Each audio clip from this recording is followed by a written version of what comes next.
Peace, love, everybody, and light. Hope everybody's, pardon me, hope everybody is doing well on today, Sunday, the 16th of May, 2021. So last week we were here for Mother's Day, and just wanting to acknowledge all of the mothers, and also offer healing for mothers who are in mourning and those who miss their mothers and stuff like that. And it turned out that for whatever reason, I actually was broadcasting from my mother's house last week, and from my laptop, and I forgot my microphone. Now I do have an internal microphone in my laptop, um, but for whatever reason, last week's broadcast, even though it was a shorter one and it was intended to not be quite as long, uh, last week's broadcast was only visual.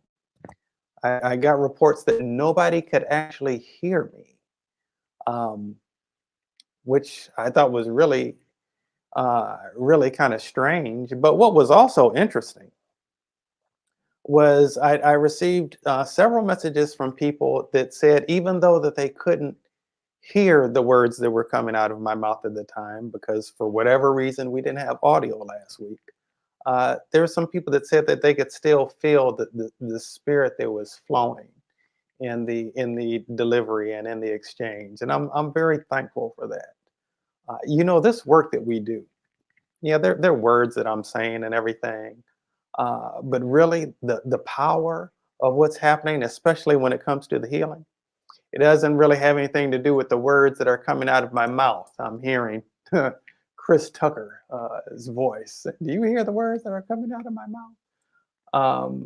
But it really doesn't have anything to do so much with the words that are coming out of my mouth, but what is actually going on. There's some other things going on in the invisible realms as far as the healing is concerned. And though I give voice to the things that are taking place and the things that are happening, uh, in a live broadcast would be pretty boring to just sit here and see me just sitting here silently. A lot of times, if I'm working one-on-one with a person, it is silently, but it'll be kind of boring if I were just to sit on Facebook Live, YouTube Live, silently doing the work. So, I just kind of share what I share verbally, particularly when we're focusing on the healing, to give some insight, share insight in terms of what's going on.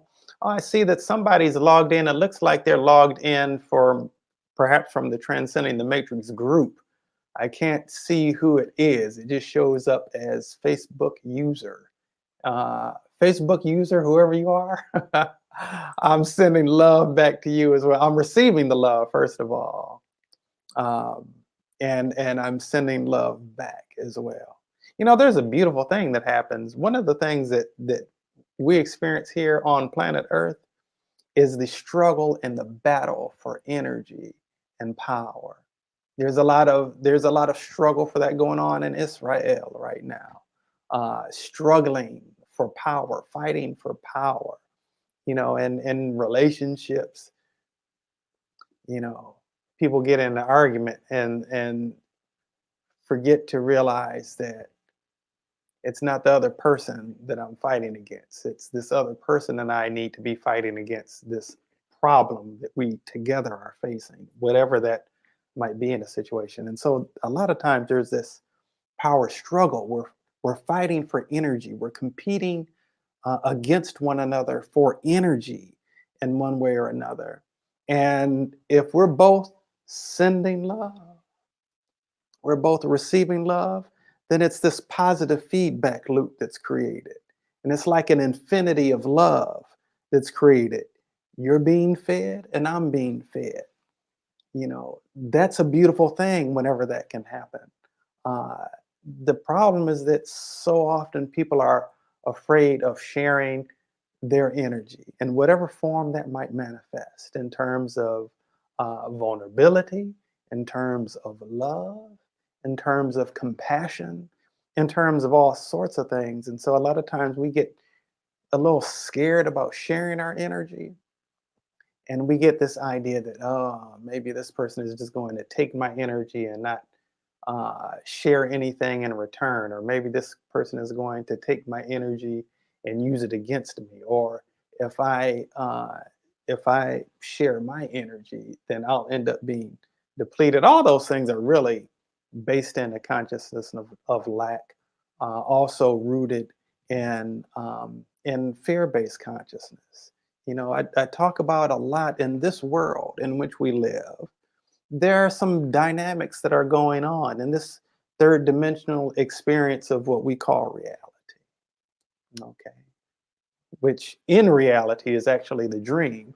But in this thing that we call our third dimensional experience of reality, we're experiencing this matrix of third dimensional beliefs of separation and limitation because we can identify ourselves as here and something else is out there, whether it's a person, whether it's money, whether it's a situation. We experience things as being separate from us. And then in that sense of separate, we get this idea that there is some problem going on, either with me or with you, or um, there is this idea that the different has to mean deficient. That different has to mean deficient. It absolutely does not have to mean deficient. Albert Einstein once said, um, I'm about to mess up the quote. It had to do with a fish in a tree. And it had to do something to the effect of, um, if a fish is told that he has to grow high into the sky, he'll spend his whole life thinking that he's stupid. That's not how the fish was designed. I heard a gentleman by the name of George Fraser. Uh, I know of him through this thing he does called the Power Networking Conference. And I heard him say once back in 2006, and it's stuck with me ever since, that an oak tree can grow high up into the sky, spread its branches wide, effortlessly, because it ain't trying to be a rose. Because it ain't trying to be a rose. It wasn't designed to be a rose. It was designed to be an oak tree. And in the beauty of the utter magnificence of the infinite wisdom of God, there's great diversity in creation. I look out my window here in Tampa, Florida, and I'm amazed at the diversity I see just in birds alone. All the different types of birds I've seen birds that I've never seen before. And it's beautiful. There's something glorious about that. Nobody else has the same fingerprint as you. There's beauty in the fact that each and every one of us was individually handcrafted, custom made to be unique in our own special way. And so, this illusion that we run into in this third dimensional beliefs of third dimensional matrix of beliefs of separation and limitation, we have this belief that different is deficient, that if we're different, then either you're not good enough or I'm not good enough. And what goes hand in hand with that is this illusion of limitation, that there's only so much to go around. If and then that's where things like jealousies come in, and people develop all kinds of envious ways, and people have all of these things going on in terms of fear where that's concerned too. The fear, afraid to share, whether it's their heart, their money, their resources, their information, whatever the case might be, because there's this illusion of limitation. There's this sense of lack. If I release what it is that I have, then I'll end up being without. When the reality is, if we're all engaging in an exchange of energy, if we're all sharing our energy, everybody has been deposited with something of value. There's not a soul on the planet that doesn't have something of value. If we can engage open-heartedly, willingly, consciously in an exchange of energy, rooted and grounded in a spirit of love, then we can all prosper together. We can all prosper together. And so one of the things that I wholeheartedly promote is us getting in touch with a sense of oneness, because the reality is that we are all intricately and intimately, divinely interconnected. We're all one. We're all breathing the same air. The rain falls on the just and the unjust alike. And yes, there are people who think differently than us. There are people who look differently than us. There are people who have a totally different worldview than we do. But if we can find a way, beloved, to be able to really identify what our truth is, own that for ourselves, and also own the truth of another, so-called other, that doesn't mean that we have to take on their truth. Their truth might not be right for us. But if we can leave space for them to have their truth and walk in their truth, whatever that is, then that creates space for peace to unfold. That creates space for peace to unfold, right? And so we have all of these different situations. Right now, there's all kind of terrible warring stuff that's taking place in Israel, right? Essentially between Muslims and Jews. And all it is really a family feud. All it is a family feud. Because a man named Abraham was promised that he was going to have a son. And he went up old in age. And he and his wife, Sarah, were in communication. And she said, listen, bruh, it doesn't look like this is going to happen, sweetheart. Hagar, the handmaiden, go to her. Lay with her and have a baby with her. One would think that any consciously aware man would know that that was a trap, that was not going to turn out good. And yet even a just man is still just a man, right? And so that was exactly what he did.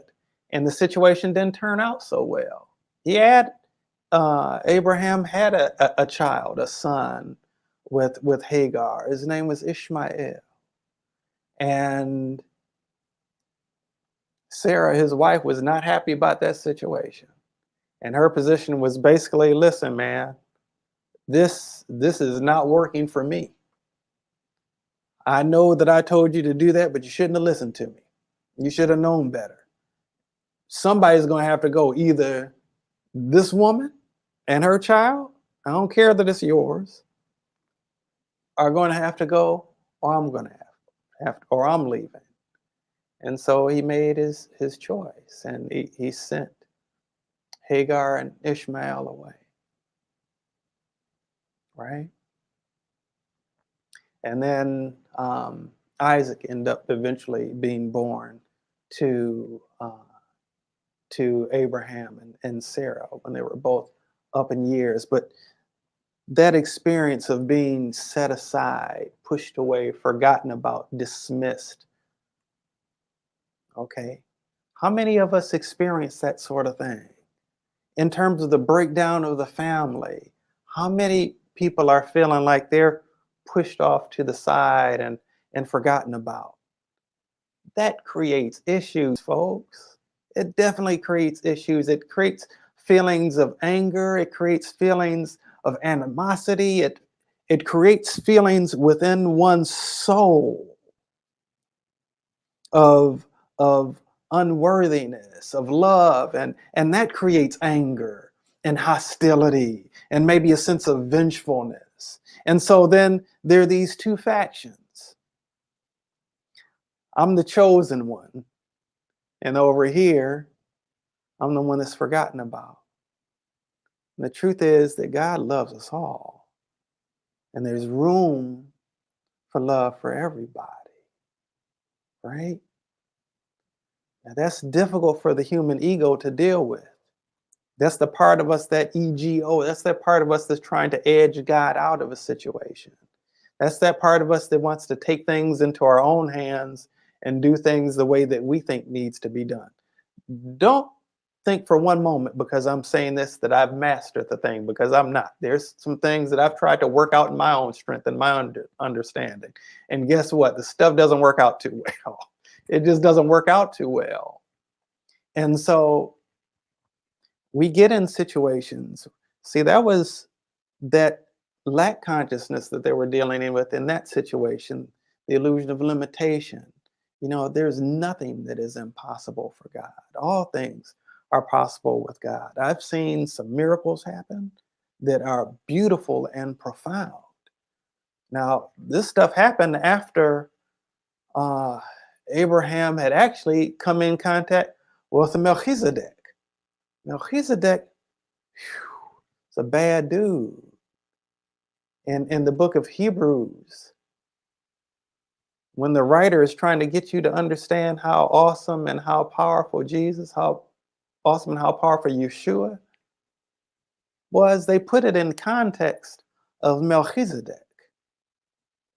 Said he shall be a priest forever according to the order of Melchizedek, which means both Tzaddik in Hebrew means righteousness. Melech means king. Okay, so he was actually simultaneously the king of righteousness and the king of peace. Melchizedek was. But if you look in Genesis, you see, or was it talking about there are 3 books where Melchizedek is mentioned: in the book of Genesis, in the book of Psalms, and in the book of Hebrews. What does it say about Melchizedek? He was never born and he never died. Okay. He was never born and he never died. There was something powerful about him. Well, Abraham had already encountered Melchizedek before he had this situation where he's dealing with that whole reality of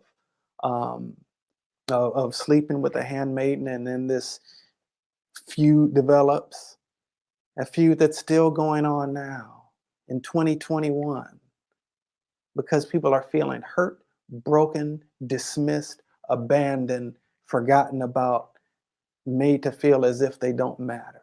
And how many people in this world today, in whatever group, are being made to feel as if we don't matter? That there even needs to be a conversation, something that's big in the United States right now, is that there even needs to be a conversation about whether the lives of Black folks matter. Of course the lives of Black folks matter. It shouldn't even be a conversation.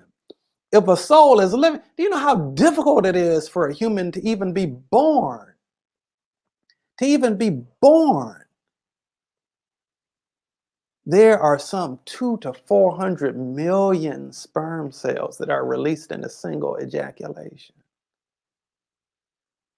And the woman's body is designed to treat every one of them like it's a foreign agent designed to attack it somehow. And so the immune system within a woman's body fights and attacks the sperm cells. For one to be able to make it through all of that adversity and somehow mysteriously, magically, serendipitously make it to fertilize that egg cell, that's never a mistake. That's never a mistake. And so for that to be able to happen is because God intended it to be so. Because God intended it to be so. There are some miracle babies walking around right now. There's one talking to you in this moment. Every one of us that is born was born according to the design plan of God. And maybe the circumstances weren't the most ideal. But if a human made it to be born in this earth, there is something uniquely powerful, significant, and special about that soul, about that person. And nobody should ever have to feel as if they don't matter, to feel dismissed, to feel unimportant, to feel that they're not being valued, right? And if a person is made to feel that way, they will fight tooth and nail to prove that they are worthy, even if it comes in misguided ways, even if it comes violently and angrily, because deep within the secret recesses of our own beingness, every one of us knows that we're of value, that we're worthy of love, that we're worthy of being seen, acknowledged, appreciated, valued, right? Right? And so, how many different situations do we have going on where people are not being valued for who and what they are? I was having a conversation with someone just last night, and we were talking about in terms of the uh, the images that are projected and the expectation of what it is that women must look like. Okay, and uh, how even makeup is really in a lot of cases being done by men who put the makeup on themselves to conceal certain things and really as a performance. And they're just now putting this makeup on regular women, and really makeup is designed to enhance, not to conceal, right? And so then on top of that, you've got this incredible stuff that's happening with makeup where when the makeup is put on, it looks like 100% totally different person. Um, and then when it comes off, it could be a great surprise hiding underneath there, right? And then similarly, on top of that, you've got these filters, and you've got these filters that can accentuate, not only remove all the blemishes from a person's face and everything, but also accentuate body parts and all of these things. Okay, there's all of this stuff that's going on that is saying that you, how you are, is not good enough. And I want to say, whoever is listening right now, I want you to know that you are enough. You are enough, just like God made you. You are worthy of love. You are worthy of respect. You are worthy of being seen, heard, understood, and appreciated for the soul that you are. Now, yes, we all have responsibilities to grow, to take what it is that God has given us, placed within us, and to make the best of that. Yes, God has given us all certain things, and we shouldn't be complacent in wherever we are. I do believe that there's value in treating the body well. I do believe that there's value in a person continuously trying to, not trying to, continuously endeavoring to allow themselves to be in a continuous process of growth and expansion, right? I believe that it is appropriate. There's nothing more beautiful on the face of the earth than a human woman, in my opinion. Okay. And yes, part of the beauty of a woman is a woman's ability to present herself in beautiful ways, in creative ways, uh, in terms of the softness of that femininity, and presenting that in creative ways. And it's unfortunate that the way that things in media are, the people that you see in magazines that are held as the standards of beauty, that they don't even look like they do in the magazines or, in the media posts. Okay, and then that leaves all kind of people feeling less than, right?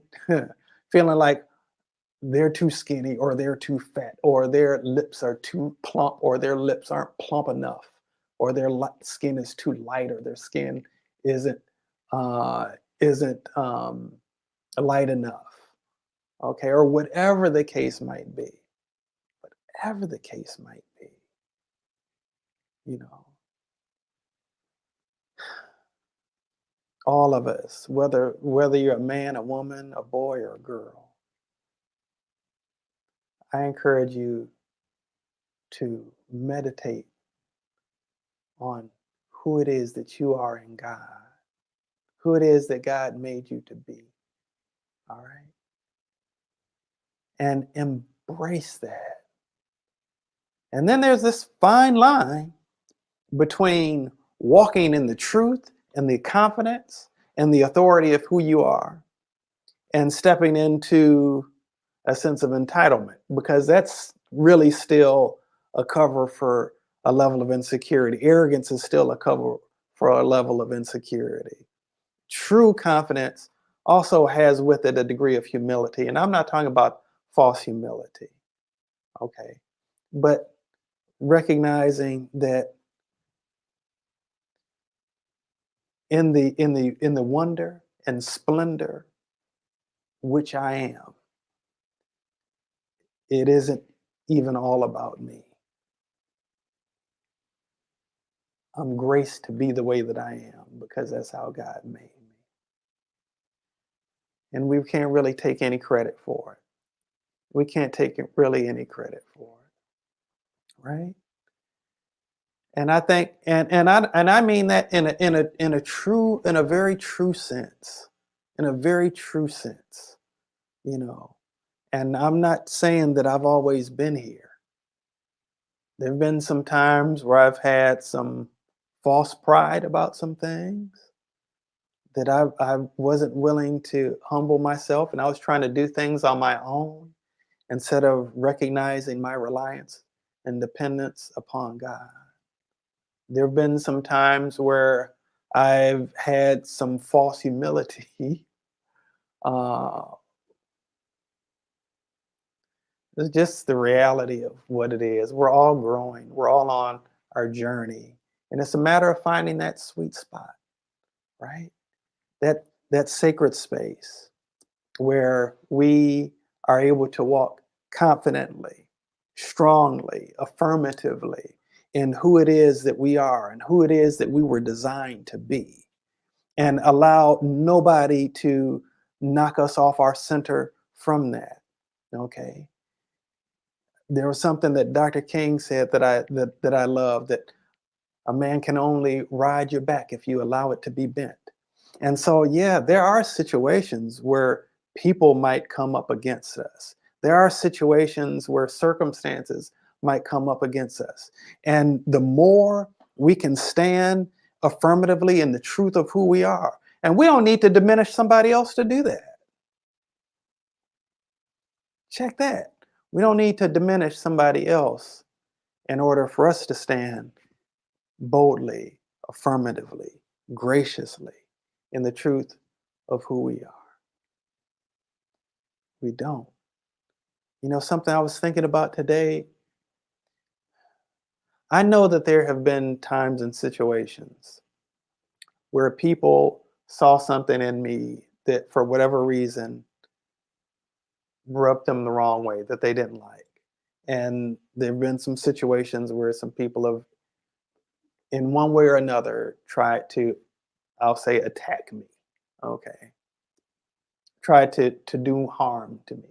Tried to uh, do things that would lower my sense of self-worth or whatever the case might have been. And like right now, I'm in this space. There's a few things that God and I are just in agreement on, that there's a covenant that's been established. And one of those things is I just have a knowing. This is an area of covenant that everything that anyone does or intends towards me returns to them double. Whatever that is, whether it's for good or for ill, their returns to the double. There are people who might still try to do ill towards me.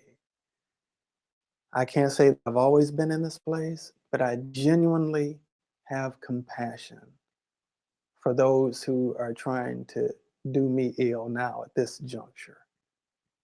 There's a point in the Course in Miracles that says, in my defensiveness, defenselessness, there my security lies. I don't even have to defend myself against people trying to do me harm because I know that God's got me. I'm a son of the King. God's got me. And I have seen so many occasions where people have tried to do me harm. And then the very harm that they tried to do me, somebody came immediately and did that very same harm to them.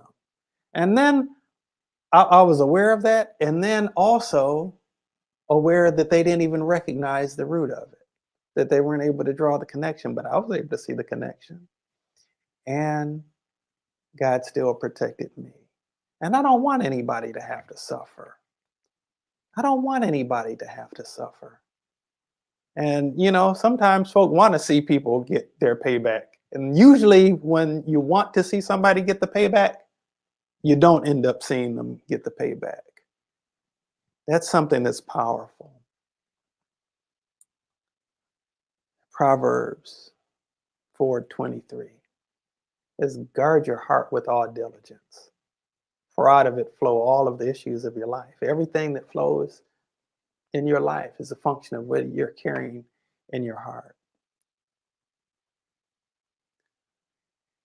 I don't want to see bad happen to people because I genuinely don't want to. I'm able to see where it does because I don't want that to happen to people. But then what that does for me is a person whose nature is kind and gentle. That's just my spirit. What it does for me is it shows me where my responsibility is. Because really, I would rather people just know better than to do stupid, janky stuff. That's just where I am. That's how I make a point to operate. I don't want to be doing any stupid, janky stuff to other people. I know what that feels like. I don't want to be that way towards somebody. And on some level, I have had the expectation that people just ought to know better and shouldn't be trying to do me that way. But the reality is that not everybody has that consciousness. And so seeing bad things, quote unquote, bad things happen to people who try to do me wrong, that creates a sense of compassion in me and also a sense of responsibility, because that's where it shows me the importance of me establishing boundaries. I don't want to see people suffer because they did me wrong some kind of way, which I knew was going to happen if they do. But if I'm making, and that's not something that's always real comfortable for me to do. But if I can move beyond me, just my own personal self, and be willing to set those boundaries, those healthy boundaries, I know I'm going to be okay regardless, but that also helps keep somebody else from getting in a bad space, right? Because really, at the end of the day, it's all about love and light, peace. We talk about entering this sustainable state of supreme satisfaction, and we can't get there through external ways. And really, the truth of the matter is that really fundamental to us being in alignment with that sustainable state of supreme satisfaction is us stepping in some ways outside of our own comfort zone, being willing to allow ourselves to be transformed by the renewing of our minds. for us to be able to step out of old patterns and step into healthier new patterns, for us to be able to let go the old things that are no longer working for us and to take on something new. The things that we did to survive, those things don't work when we're aiming to thrive. There's a whole different formula that we've got to work with. It takes an entirely different recipe. Or as my grandfather used to say, you can't grow tomatoes, you can't plant tomatoes and expect to grow corn, right? You can't plant tomatoes and expect to grow corn. And so as we are looking to sow seeds of goodness out into the world, into the garden of our own lives, into the lives of other people, we've got to be mindful of what it is that we're sowing, how it is that we're sowing those things, what things need to be weeded out. Okay. What things need to be weeded out, what things need to, sometimes it takes a little work tilling that soil, right? Sometimes it takes a little effort to turn over from the way that we have been. One of the things about the element of earth is that the nature of the element of the earth is to stay still, to stay as it is, to remain unchanged. And sometimes it takes some effort to turn that soil over. Using it in the analogy, it takes some effort sometimes for us to turn into a different direction, for us to go a different direction than we have been going previously. Sometimes it takes some effort for us to release old, no longer fruitful patterns of behavior and even patterns of thinking and operating and move into a different direction.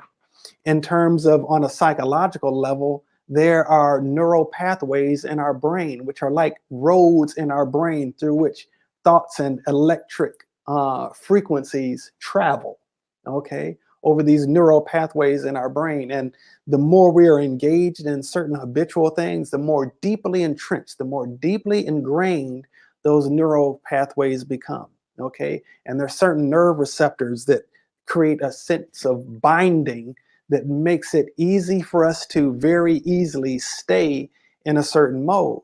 But then we've got to actually do some remapping, some rewiring of our brains for new neural pathways to open up so that those thoughts, those electric impulses travel in different ways in our brain, thus creating different patterns of thought and behavior.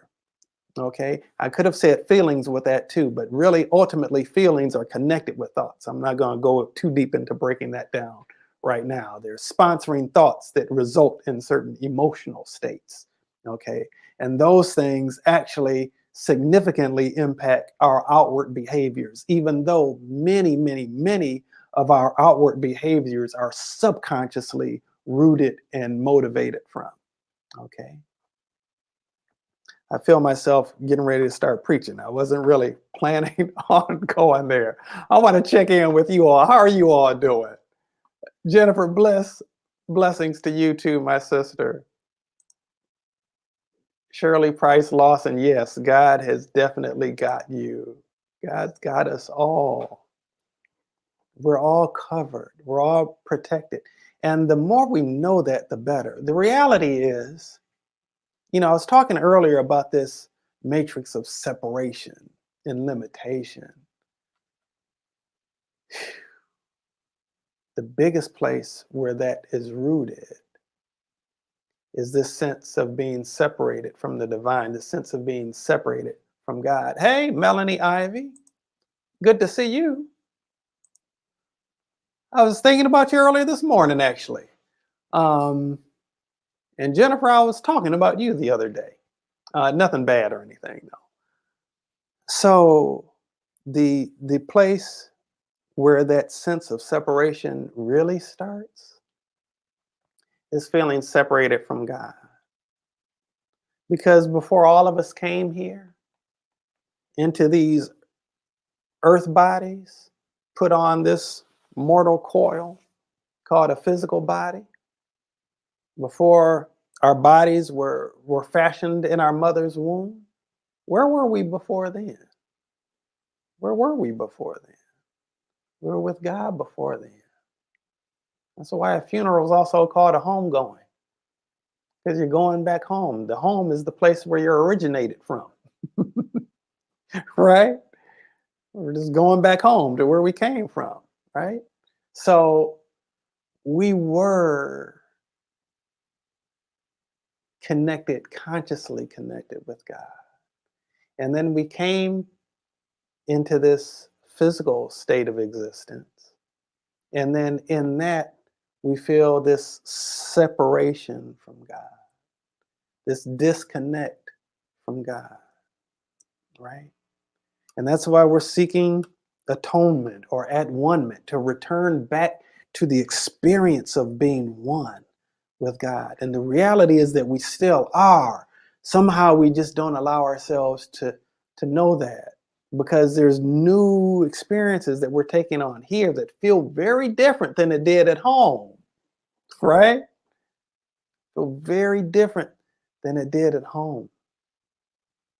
My grandparents, I'm very thankful to still have, to at this stage in my life, to still have um, a grandparent who's still sucking wind. My grandmother, I saw her yesterday, and my grandfather passed a few years ago. He passed going on 6 years ago, and they used to go out of town a lot. They used to travel a lot, and I would sometimes go by there and see about the dog. My grandmother's always had dogs.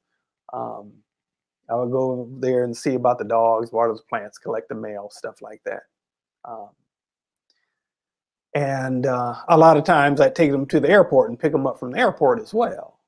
And and then when I picked them up, I always sit there and chat with them in the kitchen for a while. Uh, And one of the things that they both always said, that is, as much as they enjoyed traveling, that it was always good to be back home. It was always good to be back home. And it's their preferred, as much as they enjoy traveling, their preferred place is home, right?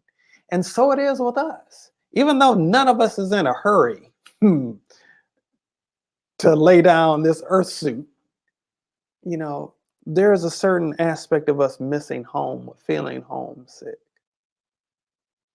because we feel in many ways separated from God, disconnected from God. The reality is that we're still not separated.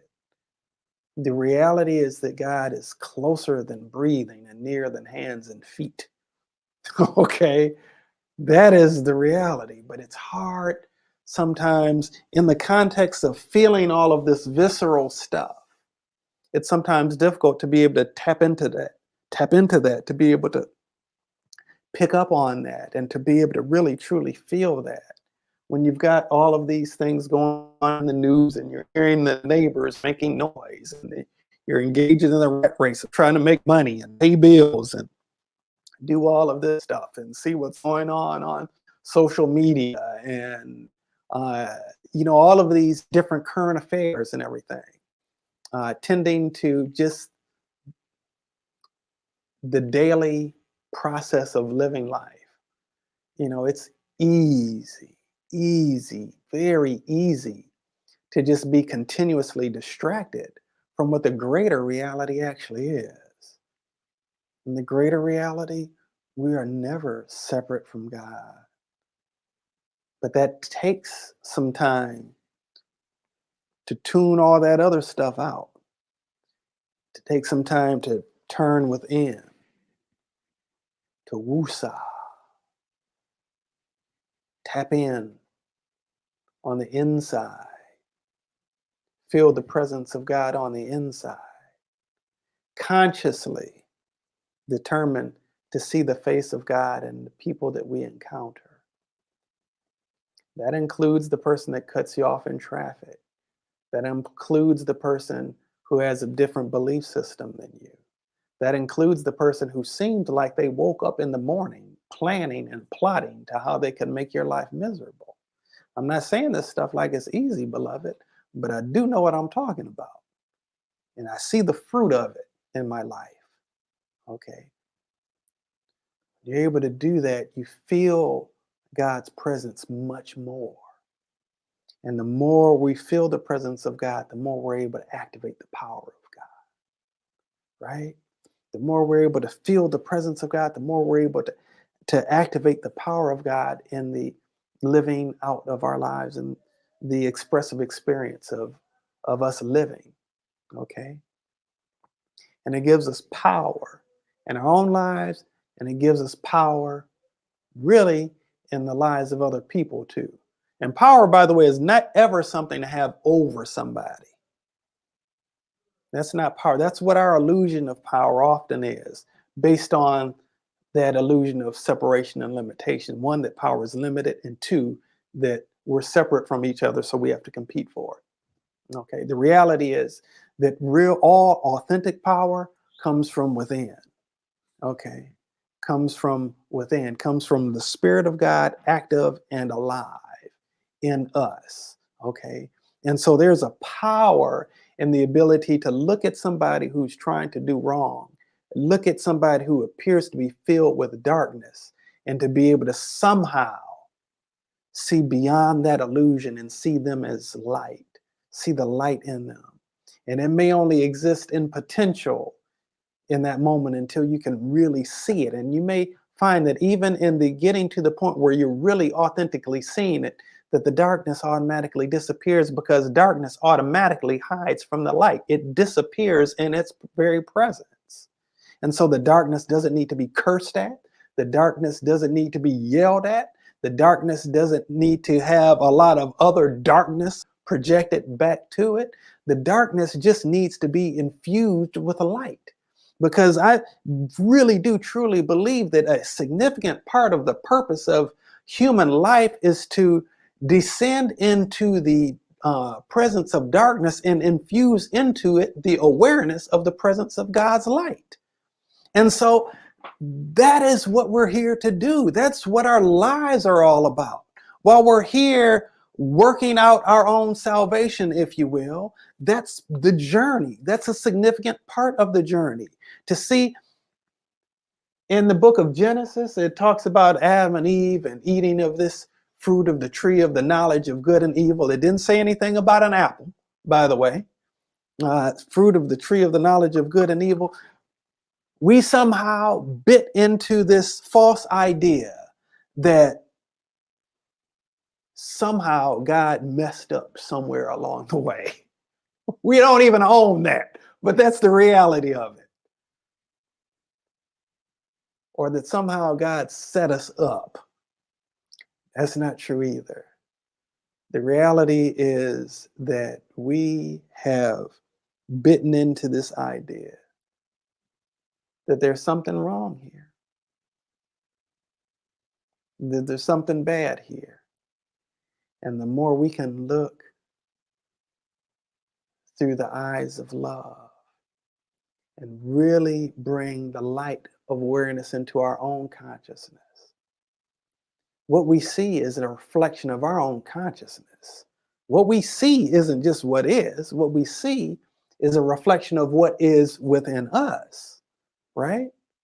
Have you heard of the Rorschach test, or the ink blot test? Show the same block of ink to 100 different people. 100 different people will see something different. What we see is always a reflection of who we are, not just who the other person is, but who we are. Okay, in that moment. And that's whether you are seeing ugliness in somebody or whether you are seeing beauty in somebody. What we're seeing isn't even as much of a reflection of them as it is of us. Right? And so I know that there are some people who are watching this who've seen something in me that you value and that you appreciate. I recognize that.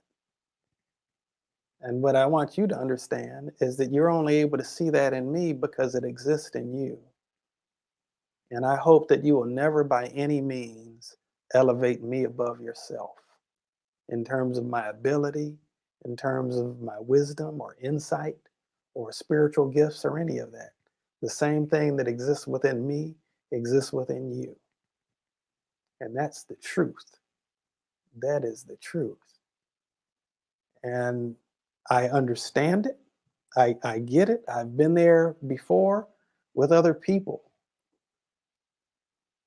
But the more that I live this life, the more that I see, in reality, there's only one of us on this planet. As I remember a brother named Ahmed Abdinur used to say, there's only one of us on this planet and the rest is part of somebody's dream. Okay. Row, row, row your boat. Thinking of Denise Crittenden right now, her brother Raymond. Gently down the stream, merrily, merrily, merrily, merrily. Life is but, what did the bard sing about? A dream. Life is but a dream. And it can be a bad dream or a good dream. For most of us, the reality is that we have a dream that's okay, and then that dream becomes a nightmare. And then that dream becomes a little better. The dream turns into a good dream, and then we eventually wake up and we're dreaming. That's where we've really come to experience the fruit of salvation or enlightenment or nirvana or bliss or heaven or the realm of ever expanding good or the sustainable state of supreme satisfaction or whatever we might call that thing. All right. That's once we've fully awakened from the dream and we realize that it was always love and light all along. I feel giddy inside even saying that because I'm feeling like a quickening of the spirit in my soul just saying that, because in my spirit I know that that's true, and yet I acknowledge that there are conscious aspects and unconscious, subconscious aspects of my awareness that are still seeking to work that out, still seeking to fully embrace that and recognize that, right? Well, that's my story, and I'm sticking to it. I encourage all of us to know that whatever it is that we're experiencing right now, no matter how bad it is or how good it is, this too shall pass. It's just temporary. So try not to focus on these temporal things. Try to focus on the things that are far beyond anything that can rust or tarnish or degenerate. There are some truths that are eternal. There are some realities that are eternal. The more we can tap into those things, embrace those things, and face those things that are not with that mindset, the more free we are, love. The more free we are to be fully self-expressed, the more free we are of strongholds and all these things that want to hold us in bondage, the more free we are for our hearts to smile and our souls to sing and our bodies to dance in blissful jubilee. Oh, I love you. I love you. I pray God's richest blessings upon you, that you will allow room enough to receive it, that you will allow your cup to be emptied so that God can fill it up. Let it fill up to the point of running over so they can spill on everybody you come in contact with and leave a drop of heaven behind everywhere you go. Because we are talking about entering into that sustainable state of supreme satisfaction. And that's how we get there. God bless you. I love you.